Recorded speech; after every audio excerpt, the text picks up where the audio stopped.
Hello everybody and welcome to episode 51 of Factorio, as well as welcome for the first time to 0.18 as featured on this map.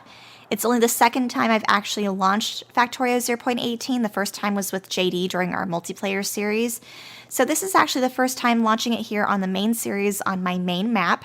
So you'll notice that there's going to be a couple graphical changes here and there. The first big one is that at nighttime there's now more of a blue filter instead of a black filter, which is pretty cool. Also a couple other aesthetic things, like there's a little bit of a tree shimmer, not that you can really see it here. There's also a little bit of a water shimmer, and it's supposed to give it a little bit more movement, supposedly. It's very hard to tell. They're very subtle changes, but they are there. Of course, for the full list of the Factorio 0.18 changes, you can find it either on the Factorio Friday Facts or on the Factorio changelog. But in terms of whether it's going to really impact our goals for this series or our gameplay, the answer is no. We're basically going to be picking up exactly where we left off with the problems we left off last episode, which, if you remember, we were leaving off with just having gotten science started for the mega science at 1,000 science per minute. But having launched about 175 rockets by now, though, I've noticed that every time I actually initiate science or technology research, that my power tends to dip. It's not so bad when it's turned off, but certainly when everything is turned on, it's hovering from the green and going towards yellow and sometimes even red in really bad scenarios. So today, I'm hoping we can solve my power issues by not only getting some sort of solar panel array set up in either this column, as well as probably this column over here flanking the car junction thing over here, but maybe also adding in some nuclear power as needed. So my plan is to hop over into Creative World. We'll come up with a perfect ratio design that will accommodate my weird fitting factory.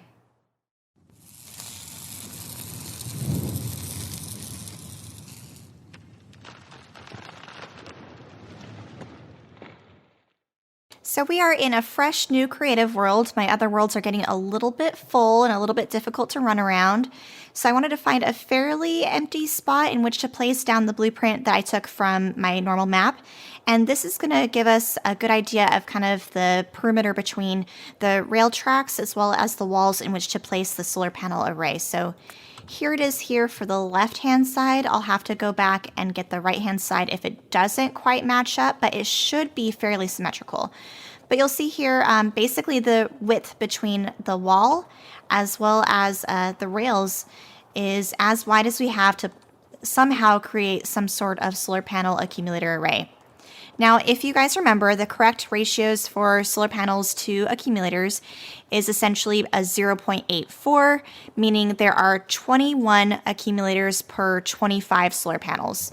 So the trick with this is trying to get something in a correct 0.84 ratio that we can repeat that will also take on the same shape in the distance we have available. So that's going to be the tricky part. And honestly, I'm kind of dreading this. This isn't the more fun part of Factorio for me. It's very tedious. There's a lot of winging it and duplicating things and moving things around and moving things over by a tile. So my plan is to just kind of go for it. We're going to put this sped up a little bit for your guys' sake, along with some music, and you guys can end up seeing how I go from start to finish a little bit more nicely.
So I know the montage doesn't give a perfect demonstration of exactly how much time I spend on any given project, but it's been about an hour or two of me playing with different designs, reorganizing things, reorganizing where everything goes in relationship to the other components, and scrapping certain ideas that I started out with and moving on to completely new design ideas.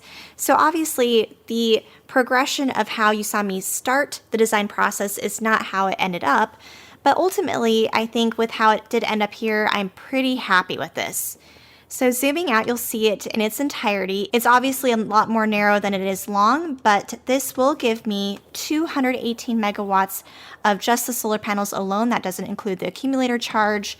So it's not the best electric output, but it's better than nothing, and it does help me put my empty room to use that I have either to the left or right of the circles. This is what I ended up with to maintain as close to a 0.84 ratio as possible. It's actually not 100% accurate to the 0.84. To be exactly specific, we have 3,060 accumulators in this design. And that goes along with 3,640 solar panels, giving me a ratio of 0.8406 and then additional numbers after that. So like I said, not 100% ratio perfect, but pretty darn close for my purposes. So along with maintaining the correct ratio, the other things I was worrying about was, of course, having it fit within the narrow space that I had. So that's 2 things checked off of my list. The other thing was making sure it had as little empty spaces left over as possible. So there's actually no nooks and crannies available even to put lights or anything like that. So that's something I actually really like.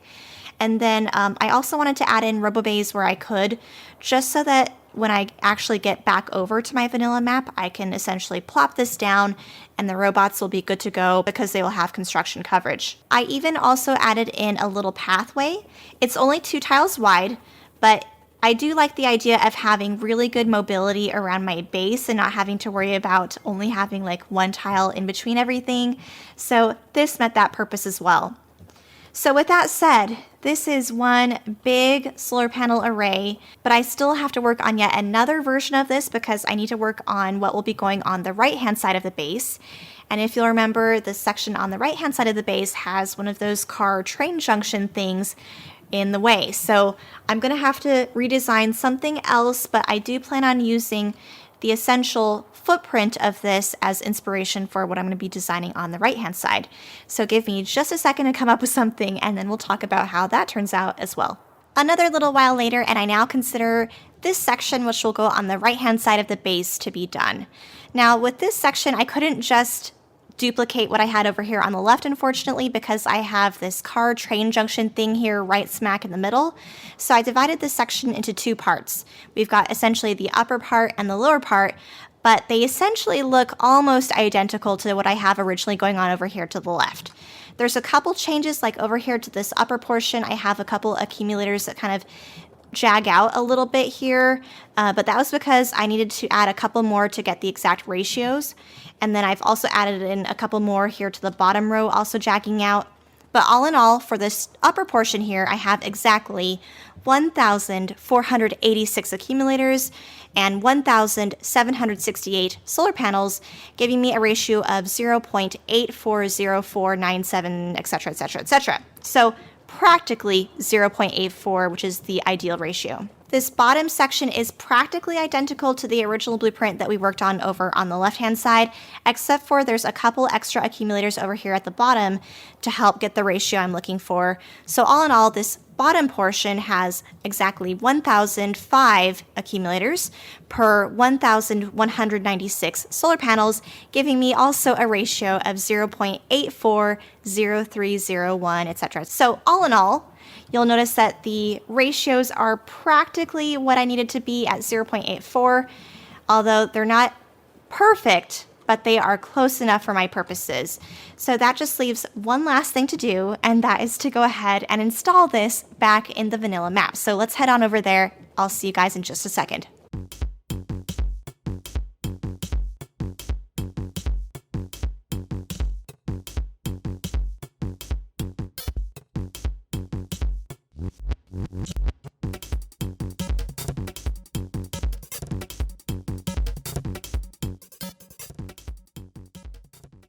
As you can see, my newly installed solar panel array is working, and it even doesn't look too bad on the map here, which you can see it ends up taking that column shape, which is what I was looking for, and it perfectly fits within the perimeter that I had available.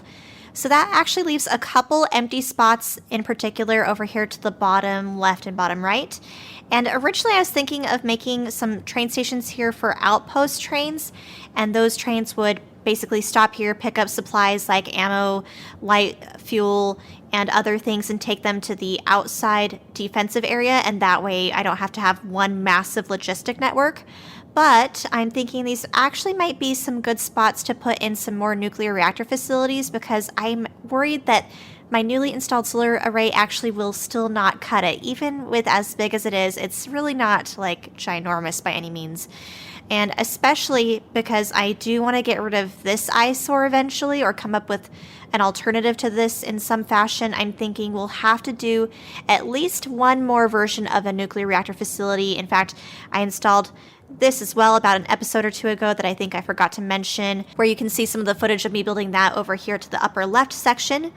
But what I'm thinking is we'll go ahead and create, hopefully once and for all, one last nuclear reactor build that will go in this area at the very least, if not over here as well.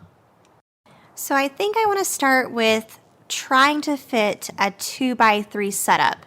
So what I mean by that is, if you look over at the Factorio cheat sheet, which I will pull over conveniently right here, this is what I use to help me plan out my nuclear builds. I don't know what you guys use, but I find this to be very helpful. You can put in what you want for your reactor table count here. So there was one time when I did a build of, I think, like 16 nuclear reactors, and so you can see that it pulls up here on the table, but it starts out with, I think, a max of like 8 for the count or something like that. So that's what we're going to leave it at for now. So I'm thinking of doing what's applicable in this row here, because this means I do configuration of a 2x3, which will equal 6 reactors total for the build. That means it's going to require 7 water pumps, 80 heat exchangers, 138 steam turbines, 66 tanks for buffering the steam, and that should produce 800 megawatts of power, which is not quite double what a 2x2 will do, but it is significantly more efficient than a 2x2. And then, of course, a 2x4 is even more efficient than a 2x3, and et cetera, et cetera, et cetera. So it's somewhat exponential in the efficiency return. But my plan is to start with building a 2x3 design, and then from there, if I have tons of room left over, I may be more ambitious to go for a 2x4, but I don't think we're going to be able to accomplish that with the limited space that I'm given. So let's start with not reinventing the wheel. Let's just copy what's been working for me in the past. And normally I like to build my nuclear builds in Creative World, but we already have a lot of pieces that are working that we can play with. So like I've already got 3 different nuclear designs that I've built. I've got this one, of course, here, which is kind of the L-shaped thing going on. I've got this fairly new one. This one's really nice and compact, but also kind of odd-shaped. So I don't think that would quite work for what I need over there on the left. And then, of course, we have these kind of butterfly shapes or arc-shaped nuclear builds, which are very nice, but we could get away with something more square-shaped and probably a bit bigger and more compact still, given our square shape that we have to work with. So I'm going to start with 3 nuclear reactors, because that's what we need for a 2x3, so essentially 3 per row. So I guess really does not matter too much where I put this stuff for now. This is not the most important stuff, of course, but it is something I want to kind of plan for, because even these little things do take up space, of course. So we'll copy also the active provider chest. And then from there, we're going to have to request a ton of heat exchangers and steam turbines. Let's go ahead and do that. Meanwhile, I'm having some train issues. I wonder why. Gosh, it's like if it's not one problem, it's another. Maybe I can ignore it for a little bit longer. So let me look at that cheat sheet again. So we're going to need, for 2x3, 80 heat exchangers. Okay, so for the heat exchangers, let's also not reinvent the wheel. This setup that I have here is actually really nice. How many heat exchangers are used in this build? 48. That sounds right. So we're going to need almost double of that. That shouldn't be too hard, I don't think. So maybe let's just copy this first set. And we can do, we could do like maybe the heat exchangers on the sides, left or right here, and then fit the turbines top and bottom. That might be cool and different. So that would mean we have to leave plenty of room for the heat pipes. So the heat pipes would go on either end there. We can leave room. Oh, heat pipe. There we go. So the heat pipes will go like that. We could do, I think we need to get rid of that thing. Could put that there. That there. We can have, oh yes. I'm liking. So if you guys are following what I'm doing, essentially this will be kind of the central steam pipe location thing where the steam will kind of get directed to this point here, or at least funneled there for at least a temporary little bit.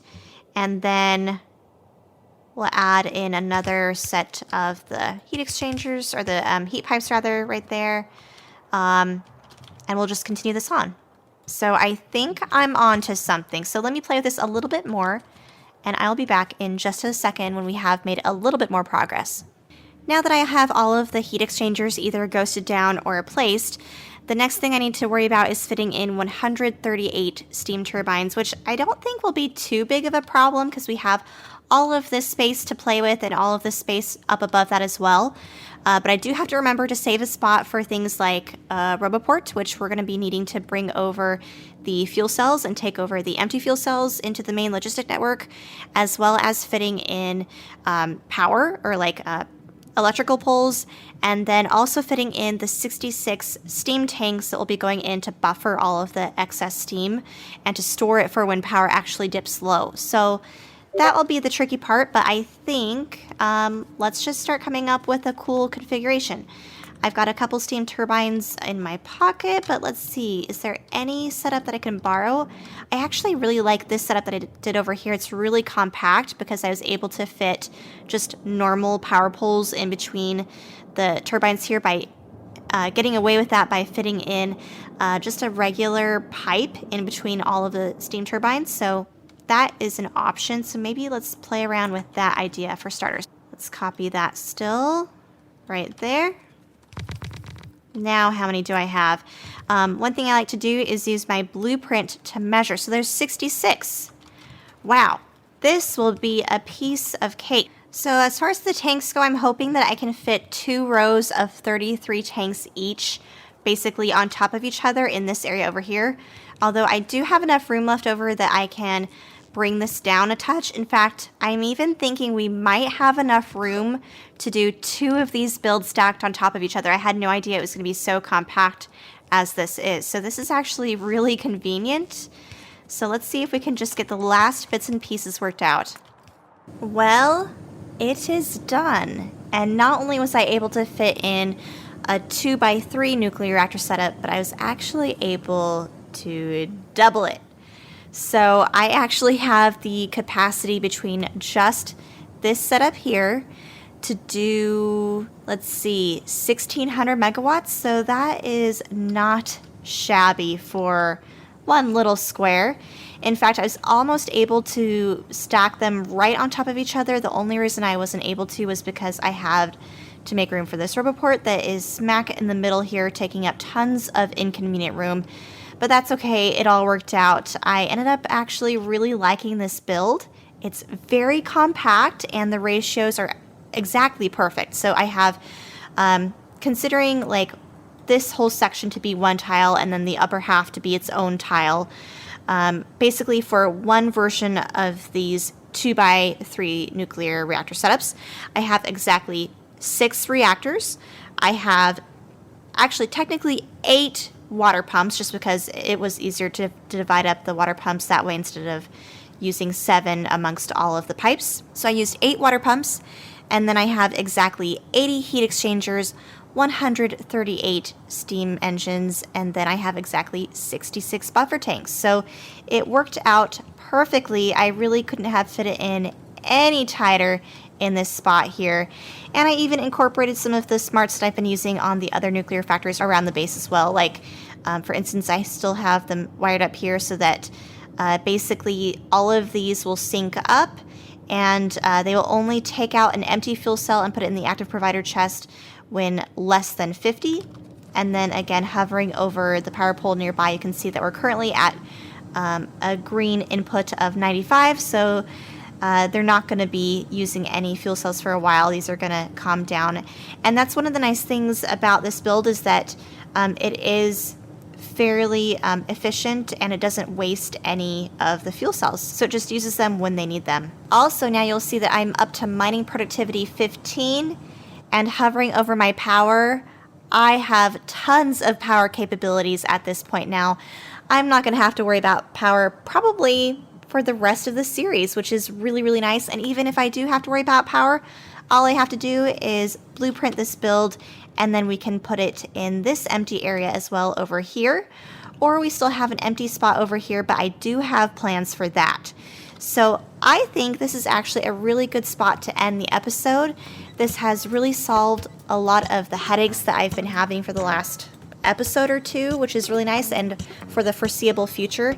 And that means at this point moving forward, we have a lot of troubleshooting to do for the rest of the things going wrong with the base, and we have some other fun projects planned as well. So I hope you guys will continue to stick around for that, and I'll plan on seeing you guys very soon.